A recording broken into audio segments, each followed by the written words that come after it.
Olá pessoal, Alexander Brasil. Vou fazer esse vídeo para explicar um pouco para vocês, já que tem várias pessoas me pedindo. E aí, Alex, o governo entrou então em negociação com o Congresso? Qual foi a atitude do governo Bolsonaro em relação aos 30 bilhões, que inclusive está motivando as pessoas a saírem para as ruas novamente no dia 15, tá? Eu estou com os projetos aqui, dei uma lida sobre eles. Procurei entender um pouco sobre esse orçamento, que não é algo tão simples assim, né? É um pouco complexo, tem bastante números aqui, mas eu vou tentar fazer algo bem resumido para vocês sobre os três projetos. Quero que vocês entendam o seguinte: no final do ano passado, o Congresso se articulou e dentro do orçamento da União, que gira em torno de 80 a 100 bi, eles deram um jeito de criar uma brecha para, de forma impositiva, abocanhar 30 bilhões do orçamento da União, para que eles, deputados e senadores, pudessem então dar um destino para essa receita, que muitas vezes a gente sabe que essa situação aí acaba virando politicagem e não política.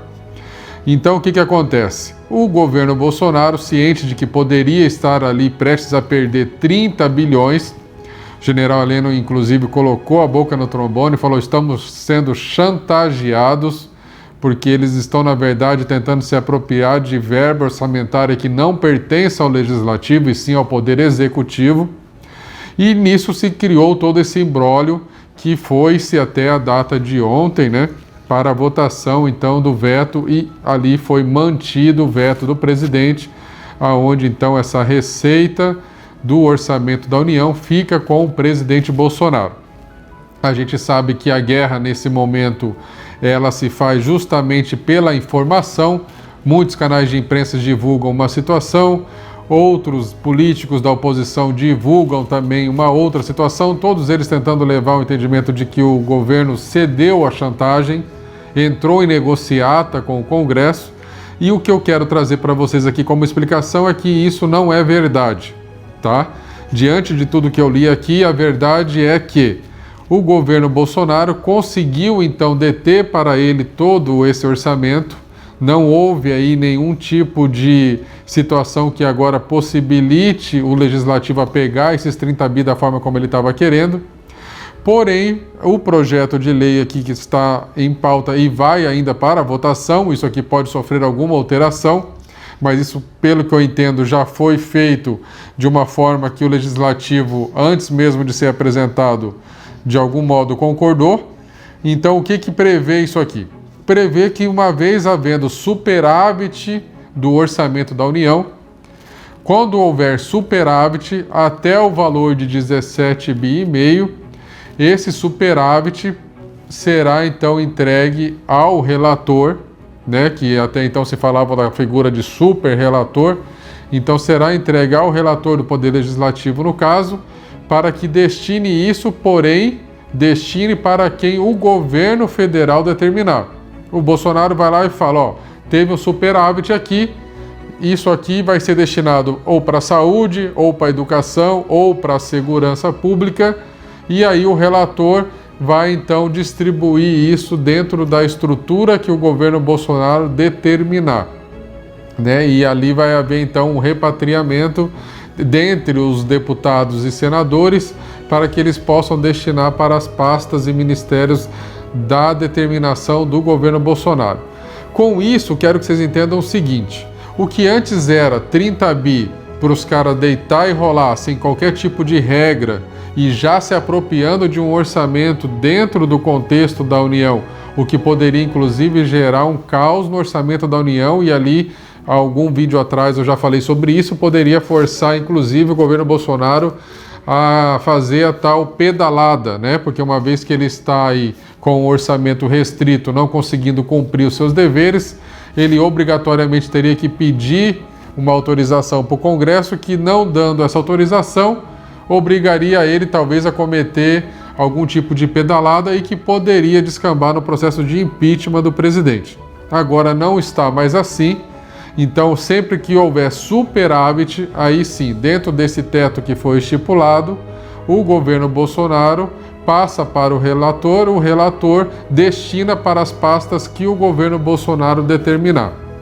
Então, houve, dessa forma, a permanência do orçamento com o presidente e com o poder executivo, e somente quando houver ali um superávit dentro do orçamento da União é que o poder legislativo poderá, então, agir conjuntamente para destinar as pastas que o presidente determinar.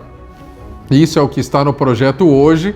Volto a repetir, esse projeto ainda não está votado, pode sofrer alguma alteração, alguma emenda, mas eu acredito que ele vai passar mais ou menos como ele está desenhado aqui. Então, quando você ouvir alguém dizer, mas o presidente cedeu à chantagem, o presidente deixou o legislativo com todo esse dinheiro, isso não é verdade. O presidente conseguiu manter para si, e ele só conseguiu manter para si esse orçamento porque houve uma pressão já de imediato da população. Eu acredito fielmente que dia 15 nós teremos uma grande quantidade de pessoas nas ruas, porque é somente assim que nós vamos até o fim do primeiro mandato do presidente Bolsonaro, ajudando principalmente com que ele construa pautas do interesse da nação. O Centrão, para o meu modo de ver hoje, é o principal inimigo dos avanços que o Brasil precisa, e somente o povo nas ruas coloca medo em político que, querendo ou não, precisa do voto popular para se eleger e se reeleger. Tá? Então a definição é: não houve, por parte do governo Bolsonaro, nenhum movimento de que ele cedeu à chantagem ou de que ele entrou em negociata. Na verdade, ele, através do nosso apoio e também da articulação daqueles que compõem principalmente a pasta econômica, que é o ministro Guedes e os seus secretários e assessores, conseguiram então construir projetos de lei que garantam ao Bolsonaro continuar determinando o destino do orçamento da União.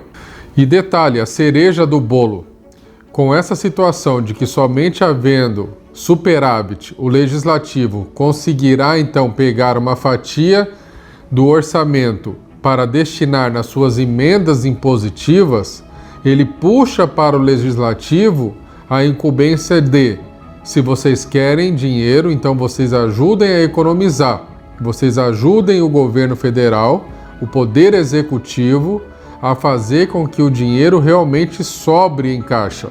E não apenas venham aqui abocanhar um orçamento que já era limitado e restrito como eles vinham fazendo antes. Então, jogo de puxa de um lado e do outro, o Bolsonaro deu um checkmate no legislativo da forma com que, se vocês querem uma fatia, vocês precisam fazer sobrar dinheiro.